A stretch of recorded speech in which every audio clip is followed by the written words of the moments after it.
सामईन व मुशाहिदीन, आज मैं आप लोगों के सामने यौम अरफा को जो रोज़ा रखते हैं उसके ताल्लुक़ से कुछ बात करना चाहता हूँ। उम्मीद है कि इससे हमारे इल्म में इजाफ़ा होगा। इसमें जो इख्तिलाफ़ है असल ये है कि क्या यौम अरफा जो है उसको सऊदी के हिसाब से मान करके रोज़ा रखेंगे या हर मुल्क अपने मतला के हिसाब से रोज़ा रखेगा।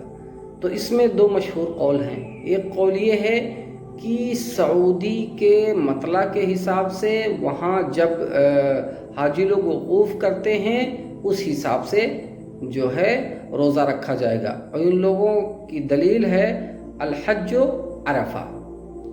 तो कहते हैं कि अल्लाह ने इस दिन को शरई नाम दिया है, लिहाजा इसी दिन रोज़ा रखना है।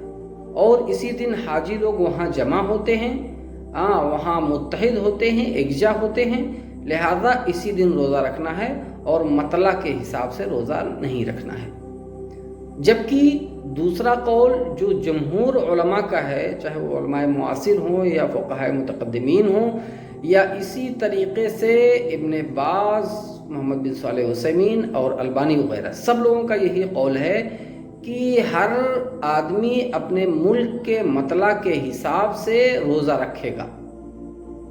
तो वो लोग इनके कौल पे एतराज़ करते हैं, कहते हैं अल हज्ज अरफा को जो आपने दलील में पेश किया है, जिसको तिरमिज़ी वगैरह ने रिवायत किया है, तो हकीकत में वो हज के एक अहम रुकन की तरफ इशारा है, ना कि रोज़ा रखने की तरफ। लिहाजा रोज़े का ताल्लुक़ हिलाल को यानी चाँद को देखने से है, रूयत से है, और हर मुल्क के तारीख़ से है।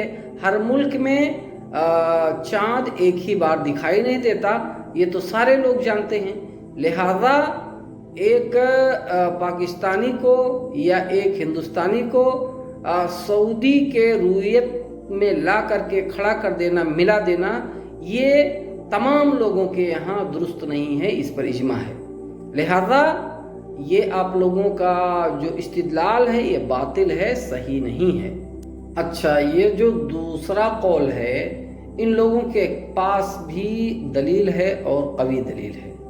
अल्लाह के रसूल ने कहा है सूमू लिरुयतिही, यानी चाँद को देख कर रोज़ा रखो। और यहाँ हम जो बहस कर रहे हैं वो रोज़े के ताल्लुक़ से।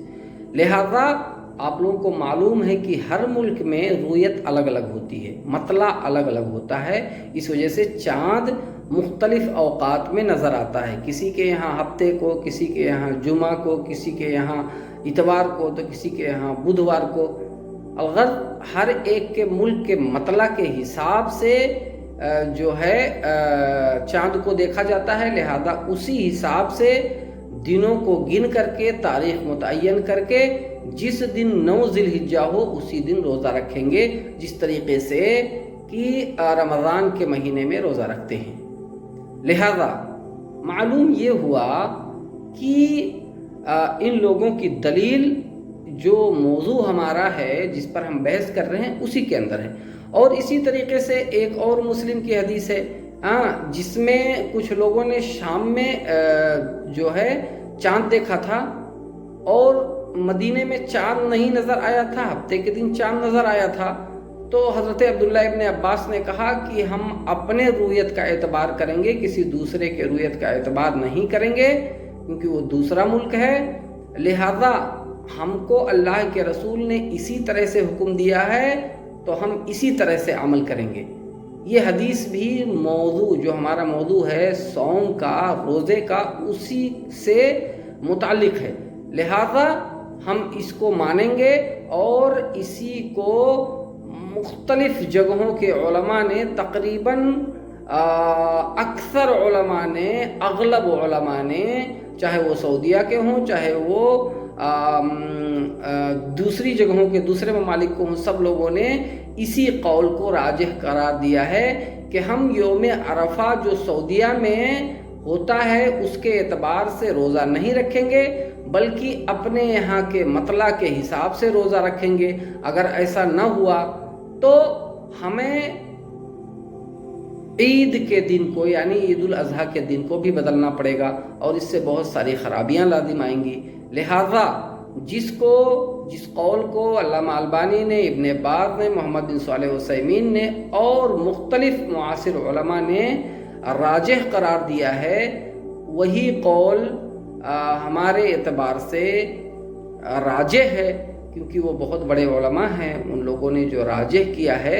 اور دوسری بات، راجح کیا ہے تو تقریباً راجح ہوگا، راجح اس وقت نہیں ہوگا جب ان کے پاس دلیل قوی نہ ہو، لیکن اس مسئلے میں ان لوگوں کے پاس دلیل بہت قوی ہے، لہذا انہی کے قول کو راجح مانا جائے گا۔ اور ہم لوگ جو روزہ رکھیں گے وہ اپنے ملک کے حساب سے 9 ذی الحجہ کے دن روزہ رکھیں گے۔ اللہ سے دعا ہے کہ اللہ تبارک و تعالی ہمیں اس پر عمل کرنے کی توفیق دے، صحیح سمجھ عطا فرمائے، اور اس کے ذریعے ہمیں اللہ تبارک و تعالی فائدہ پہنچائے۔ آمین۔ وآخر دعوانا ان الحمد للہ رب العالمین۔